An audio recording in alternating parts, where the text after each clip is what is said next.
Hello everyone. इस video में हम क्या पढ़ने वाले हैं? इस वीडियो में हम पढ़ेंगे वाई शुड पीपल डिसाइड। पिछली वीडियो में हमने क्या पढ़ा? Why we need a parliament, क्या हमें पार्लियामेंट की ज़रूरत क्यों है। इस वीडियो में हम पढ़ेंगे कि अब पार्लियामेंट की ज़रूरत हमें तो है, बट लोग ही क्यों डिसाइड करेंगे पार्लियामेंट में कौन जाएगा। तो इस वीडियो में हम उसके बारे में पढ़ने वाले हैं। इंडियंस, जैसे कि हम इंडियंस हैं, हम सब इंडियंस हैं। हम लोग जानते हैं कि हमारा इंडिपेंडेंस डे जब होता है, जिस दिन हम आज़ाद हुए, वो है 15 अगस्त 1947। कब हुए? 15 अगस्त 1947 को हमारा देश आज़ाद हुआ। और आज़ाद होने से पहले हम लोगों ने लगभग 150 से 200 सालों तक गुलामी झेली थी अंग्रेज़ों की, ब्रिटिशर्स की। तो काफ़ी लॉन्ग और डिफ़िकल्ट स्ट्रगल के बाद, आंदोलन के बाद, काफ़ी सारे जो सेक्शन थे सोसाइटी के, उन्होंने इन आंदोलनों को, इन रिवॉल्ट में, स्ट्रगल में पार्टिसिपेट किया। पीपल जो थे अलग अलग ग्राउंड के, उन्होंने स्ट्रगल को ज्वाइन किया और वो इस चीज़ से इंस्पायर थे कि उन्होंने क्यों स्ट्रगल किया। क्योंकि वो इन चीज़ से इंस्पायर थे, idea of freedoms, equality and participation in decision making. तो लोग क्यों जुड़े थे आंदोलनों के साथ? क्योंकि अंग्रेज़ों को देश से बाहर निकालना है और हमारे देश का लोगों का शासन होना चाहिए। ठीक है, ऐसे थोड़ा है कि आज़ादी मिल गई कि हमने कल रात को हमने आंदोलन किया और दूसरे दिन हमें आज़ादी मिल गई। नहीं, आज़ादी जो हम स्ट्रगल कर रहे थे, इंडियन नेशनल मूवमेंट चल रहा था जब हमारे देश को आज़ाद करवाने के लिए, जो हमारे नेशनलिस्ट थे, जो हमारे स्ट्रगलर्स थे, वो संघर्ष कर रहे थे। और बहुत सालों के बाद हमें क्या हुआ? हमारा देश आज़ाद हुआ। और उन सालों के बीच में क्या हुआ? कितने सारे लोगों ने अपनी जॉब्स को खोया, अपने करियर को खोया, अपनी लाइफ को खोया, तब जाके हमें क्या हुआ? हमारा देश आज़ाद हुआ।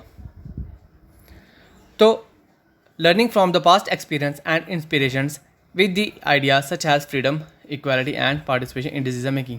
और जो हमारा पास्ट एक्सपीरियंस था, जब हमारा कॉलोनियल रूल था, जब अंग्रेज़ों का शासन था, तो लोगों को हमेशा डर कर जीते थे। ठीक है, जब अंग्रेज़ों का शासन था तो लोग हमेशा डर कर जीते थे, ब्रिटिश गवर्नमेंट से बहुत ज़्यादा डरते थे। काफ़ी सारे डिसीज़न के साथ वो अंग्रेज़ों के एग्री नहीं करते थे कि अंग्रेज़ जो है ऐसे डिसीज़न करते थे, ऐसे लॉ बनाते थे जिनके खिलाफ जो लोग थे वो एग्री नहीं करते थे उन डिसीज़न से। तो मगर वो प्रोटेस्ट करने के अलावा और कुछ कर भी नहीं सकते थे। They face grave danger if they try to criticise this decision. और अगर ब्रिटिश गवर्नमेंट के ख़िलाफ़ अगर लोग कुछ बोल भी देते हैं, जैसे आज के टाइम क्या है कि कुछ भी हम बोल देते हैं गवर्नमेंट के लिए कि मोदी जी ने ये किया, मोदी जी ने वो नहीं किया, मोदी जी ने ये गलत कर दिया, कांग्रेस ने ये किया, कांग्रेस ने वो गलत किया। तो आज हम कुछ भी बोलते रहते हैं। तो पहले के ज़माने जब अंग्रेज़ों का शासन था, जब अंग्रेज़ हमारे देश में थे, ठीक है, उनके गवर्नमेंट के ख़िलाफ़ अगर कोई बोल दिया जाता था, कोई कुछ बोल देता था, तो आप गायब हो जाओगे, आप जेल में पहुंच जाओगे। ऐसा भी हो सकता था आपके साथ। तो ऐसे उन्होंने क्या किए थे? लॉज बनाए थे कि उनके खिलाफ़ कोई भी अगर आवाज़ उठाता था तो उनको वो जेल में बंद कर देते थे। और फ्रीडम मूवमेंट, जो इंडियन नेशनल मूवमेंट चला, तो इसने क्या किया? इस सिचुएशन को पूरा चेंज कर दिया कि भाई कब तक हम अंग्रेज़ों की गुलामी करेंगे, कब तक डर के जिएंगे, आज़ादी के लिए लड़ो अब। और जो नेशनलिस्ट थे, जो हमारे देश के राष्ट्रवादी नेता थे, अपने देश को आज़ाद करवाना चाहते थे, इन देशों के नेता, हमारे देश के नेताओं ने क्या किया? ब्रिटिश गवर्नमेंट के ख़िलाफ़ अपनी डिमांड उठाना शुरू कर दी, अपनी आवाज़ उठाना शुरू कर दी कि भाई ये आप सब नहीं चलेगा, अब हमें आज़ादी दो, हमें हक दो अपना। Indian national Congress demanded for the elected members in the legislature for back in 1885। क्या हुआ?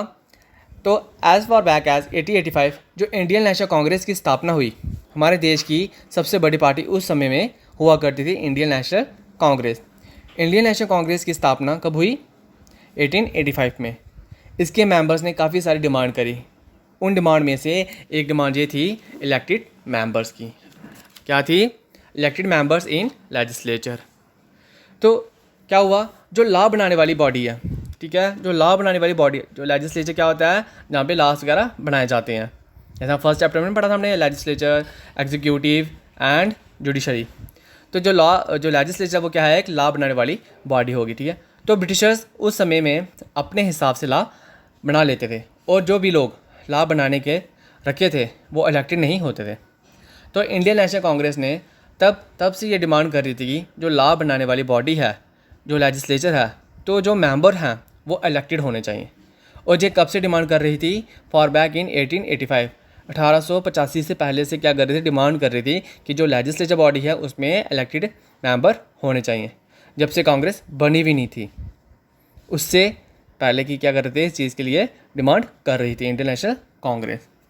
सम selected representatives was allowed through government of Indian act 1909 but not all adults were giving voting rights.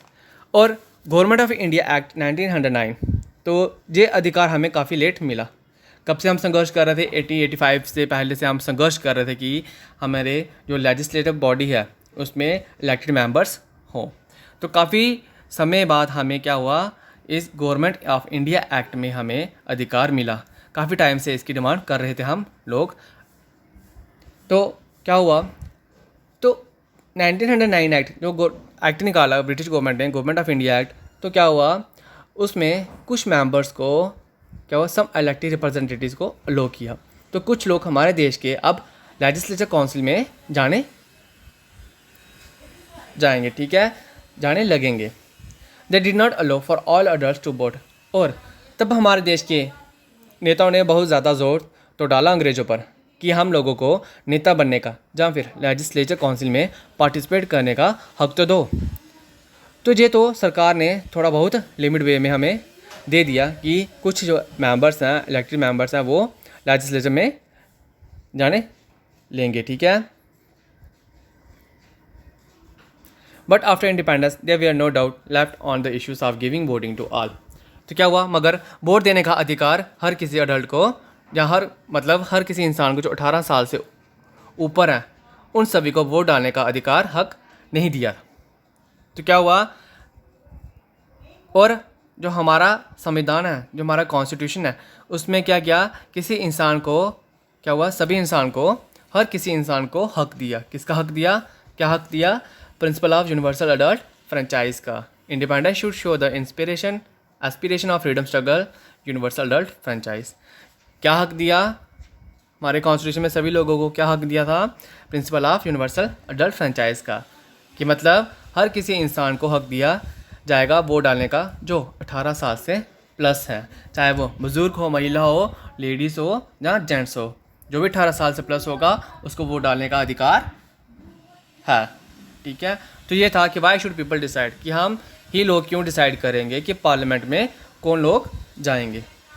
तो नेक्स्ट टॉपिक में हम पढ़ेंगे इसके बारे में।